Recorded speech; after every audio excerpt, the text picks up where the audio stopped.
Now let's make sure we see what all this says.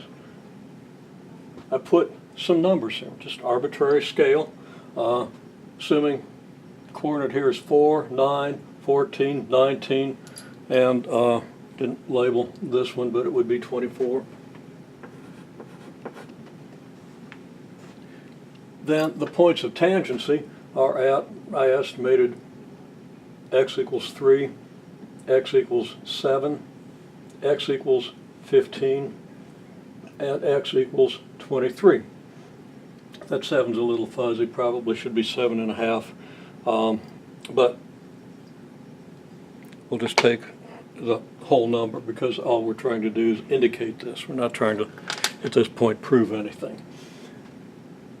Okay, so the slope of this segment is indicated by this triangle. We have an arbitrary scale from 1 through 8 up here. 8 should be a little higher than that, but we don't actually use 8, so that's okay. The run in every case is 5 because the spacing of these lines is at 5 units. Now notice I intentionally did not call this point 5. There's no need for this coordinate to be at this distance from the origin. Just whatever's convenient, and in this case I deemed it more convenient to have this a little closer to the origin than the spacing. That's perfectly okay, because all the spacing does is, and the reason for the consistent spacing is to make sure that the run of every triangle is the same as the run of every other triangle. So now, with the scale on the y, we can actually put numbers on this. Again, the run is always 5, so the denominator in calculating the slope is always going to be 5. So the rise here, well, it appears that we go from 3 to 6 here, and that's a rise of 3 units. So the slope here is 3/5. The slope here appears to be, well, it appears to be about half of this. It also appears, if we go down to the scale here, to be around 1.5. The rise is about 1.5, so the slope is 1.5 over 5. The rise here appears to be about 1 unit of the y, so slope is 1 over 5, and this slope, being somewhat smaller than this, is bigger than a half, but certainly smaller than 1, so I just arbitrarily said 0.7 for the rise, so that the slope is 0.7 over 5. So once this graph is scaled for whatever purpose we choose to scale it, we now know what the coordinate of the slope graph needs to be, and that coordinate needs to be 3/5 at this x value. Okay, so the slope of this line is 3/5, the slope of the tangent line is therefore 3/5, and I'm going to use this scale. Okay, I'm going to call this 3/5, well, that's 0.6. And once I've determined that, of course, this point of tangent is at x equals 3. Slope is 0.6.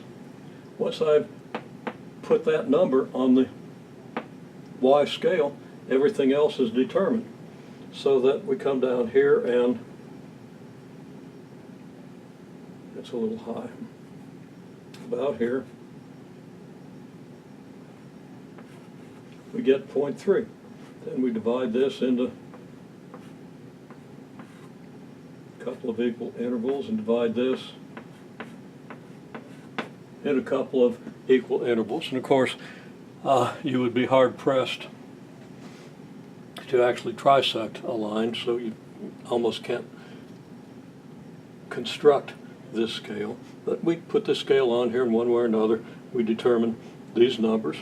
And then the other points in the graph, well, this one should be 0.3. 1.5 over 5 is 0.3, so that works.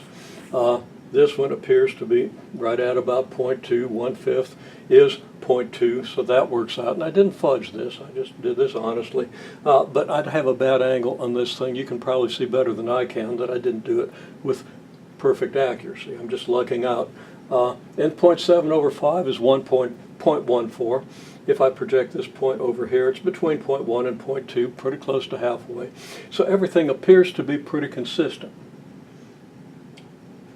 So now you see what I mean when I say that the scale of this graph determines the scale of this graph. The x scale will be the same. The y scale here will give us the rises to go with the runs and allow us to calculate the slopes, and everything then will fall out down here. We just have to take one of these points and label it, and we go from there. So we get the y scale from the scale of this graph, but it won't be the same as the scale of this graph. The x scale will be. The y scale will not be. Unless, of course, our slopes always happen to be, or unless, of course, our intervals between these lines always happen to be 1. In that case, the slope would always equal the rise. And we would get could get an equal scale down here. Now, you notice that I doubled all these values. If I wanted to use these points as a basis for the curve, then 0.6 would go here, and 0.4 would go here, 0.2 would go here, and 0.1, 0.3, and 0.5 would go halfway in between, and we'd have a scale down here. We get better resolution if we use a graph that fills the graph area a little better. So I doubled these lengths in the construction. This graph represents the slope graph just as well as this one would.